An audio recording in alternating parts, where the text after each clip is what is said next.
At this time, I'd like to recognize the distinguished vice chair of this subcommittee from Texas, Mr. Cloud. Thank you, Chairman. Appreciate you having this hearing, and thank you, witnesses, for being here. Really do appreciate the difference we're seeing with this administration compared to what we've seen in the past. A real proactive approach based on getting stuff done. I recall times in the past where it was very difficult to get things done. It's a big difference when you're working with an administration that's doing things right, trying to get to yes, versus an administration that's looking for every reason to get to no.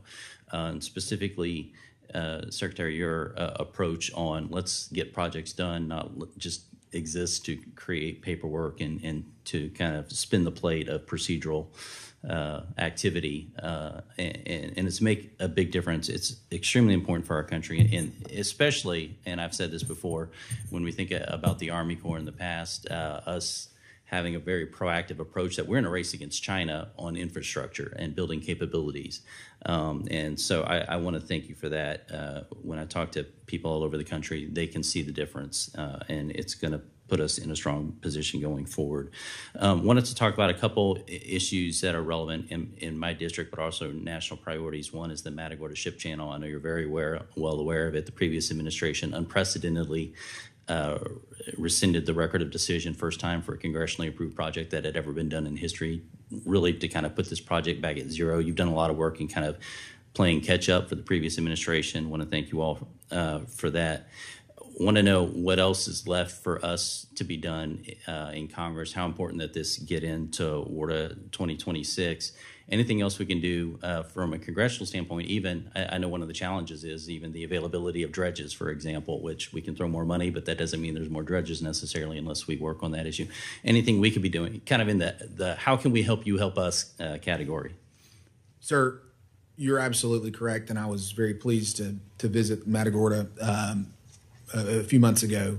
I mean, if you just think for a minute about what it would mean to our country if we could have a port that currently on the Gulf of America in Texas that currently is not performing up to its capability, and we could add an asset to our economy, to our ability to export petroleum products. I mean, this is a key opportunity, and this is one of the most difficult areas to navigate along the entire Gulf of America. And your advocacy for the Matagorda Ship Channel is well placed, and we totally agree. The FY26 work plan included significant funding for this project. You and I are in very close touch about what else may be needed, and in close touch with your constituents as well. And so we really look forward to working through this as we get into the design phase here. General Graham, anything to add on Matagorda? Our commitment to you, Representative Cloud, is that we're going to get the validation report and the Packer update in to WARDA 26. Right now, our timeline is to finish no later than 31 July, and our commitment to you is to make that. Appreciate it. Thank you.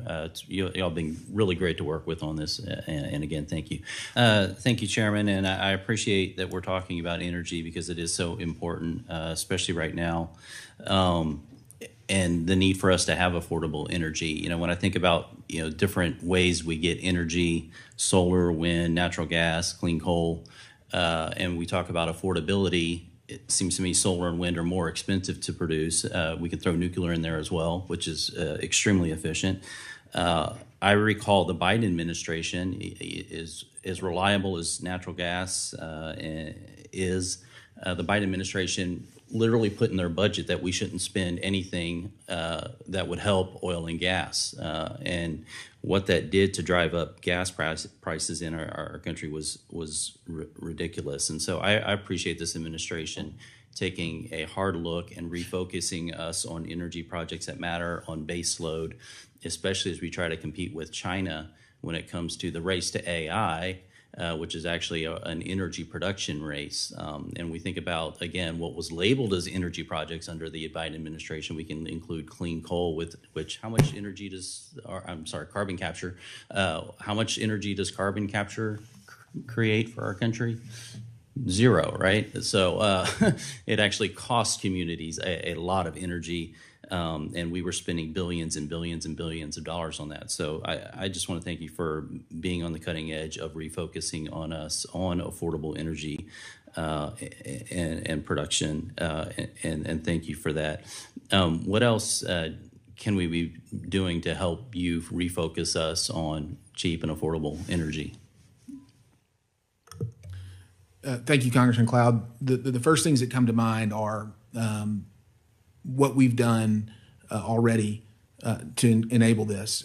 More than 1,000 energy permits have been approved in accordance with President Trump's executive order related to energy dominance by the Corps of Engineers since within the past year and a half. That's a huge step. But I go back to projects like the Matagorda Ship Channel in your district. Our ability to compete in the 21st century to ensure that the United States of America remains the greatest nation in the history of the world is dependent on our ability to transit commerce over the most efficient means of transiting commerce man has ever created, which is the water. We cannot compete in the 21st century in a global economy and a very competitive atmosphere unless our arteries, which are our ports, our inland ports, our coastal ports, are deep and maintained. And the best thing that this subcommittee can do to help American energy dominance is to ensure that our navigation is competitive globally. It is a tremendous competitive advantage that we have as a nation, and we ought to use it for all that we can.